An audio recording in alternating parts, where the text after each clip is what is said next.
Bismillahirrahmanirrahim. Assalamualaikum warahmatullahi wabarakatuh. Alhamdulillahilladzi aujaba alaina birrul walidain. Assalatu wassalamu ala sayyidil atrafain wa ala alihi wa sahbihi alladzina hum sa'adu fid darin. Amma ba'du.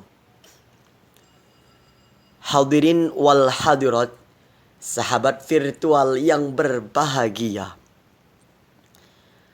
Dalam suatu riwayat yang diceritakan oleh Imam Abu Hurairah, ada salah seorang sahabat yang bertanya kepada baginda Nabi besar Muhammad sallallahu alaihi wasallam, "Ya Rasulullah, man ahakku bihusni sahabati?" Qala ummuka.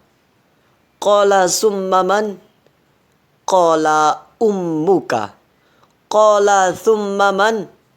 Qala ummuka. Qala thumma man? Qala abuka. Yang artinya, wahai Rasulullah, siapakah orang yang paling berhak saya santuni di muka bumi ini? Rasul menjawab, ummuka, ibumu. Siapa lagi ya Rasul? Ummuka, ibumu, jawab Rasul. Lalu siapa lagi ya Rasul? Ummuka, ibumu. Lalu abuka, bapakmu. Ibumu, ibumu, ibumu, baru bapakmu. Dari dialog Rasul di atas dengan sahabat tadi, terlepas jawaban Rasul. Ibumu disebut 3 kali, sedangkan bapakmu cuma 1 kali. Yang jelas substansinya adalah kita wajib berbakti kepada kedua orang tua. Bahkan dalam riwayat lain dinyatakan, al-jannatu tahta aqdamil ummahat. Surga itu berada di bawah telapak kaki ibu. Lalu timbul pertanyaan, kenapa kita wajib berbakti kepada kedua orang tua kita? Dan bagaimana cara berbakti kepada kedua orang tua?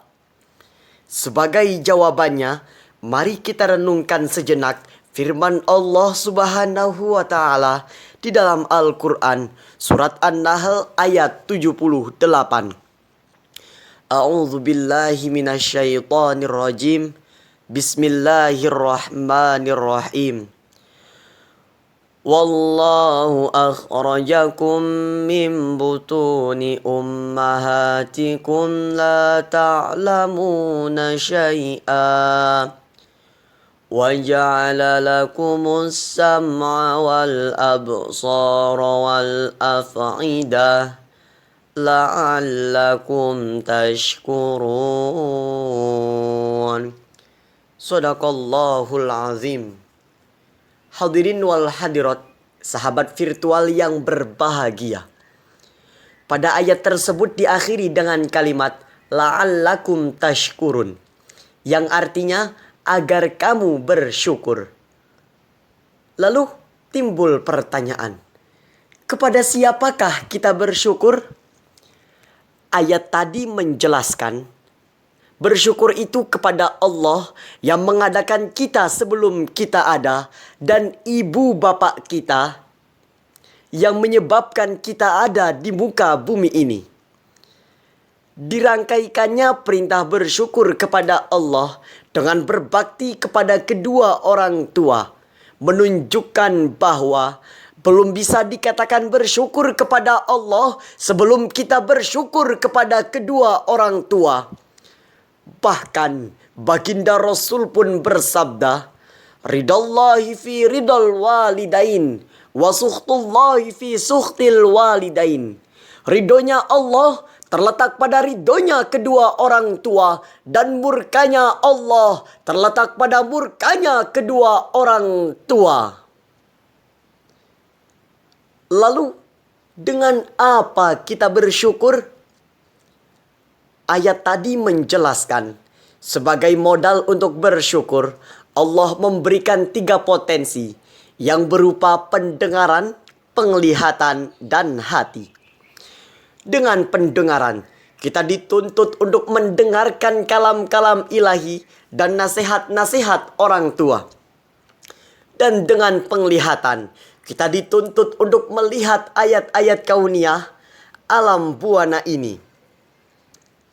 Dan melihat perjuangan Bapak kita dari pagi hingga sore, peras keringat, banting tulang, bersimbah peluh, berkuah keringat demi mencari nafkah untuk anak-anaknya. Ibu kita, subhanallah, perjuangannya tiada tara. Sejak hamil berpayah-payah, membawa buayan dalam keadaan yang lemah, melahirkan dengan sangat susah, bahkan keringat dan darah bersimbah. Subhanallah. Itu hadirin, baru sebagian kecil dari pengorbanan kedua orang tua kita. Dan masih banyak lagi pengorbanan mereka yang tidak mungkin kita untaikan satu persatu. Walaupun seluruh pepohonan kita jadikan pena dan air laut kita jadikan tintanya. Dengan demikian dapat kita simpulkan bahwa kalau kita merindukan belayan kasih dari Allah, limpahan rahmat dari Yang Maha Kuasa, terlebih dahulu kita sayangi kedua orang tua kita dan sesama. Karena ini merupakan perintah langsung dari Allah dan Rasul-Nya kepada para hambanya. Semoga kita semua yang mendengarkan cerita ini, yang mendengarkan dakwah ini, kita semua termasuk ke dalam orang-orang yang berbakti kepada kedua orang tua kita. Amin, amin ya rabbal alamin. Sekian dan demikian yang dapat saya sampaikan. Kurang dan kurangnya saya mohon maaf yang sebesar-besarnya. Unzur maqala wala tanzur mangqala. Wassalamualaikum warahmatullahi wabarakatuh.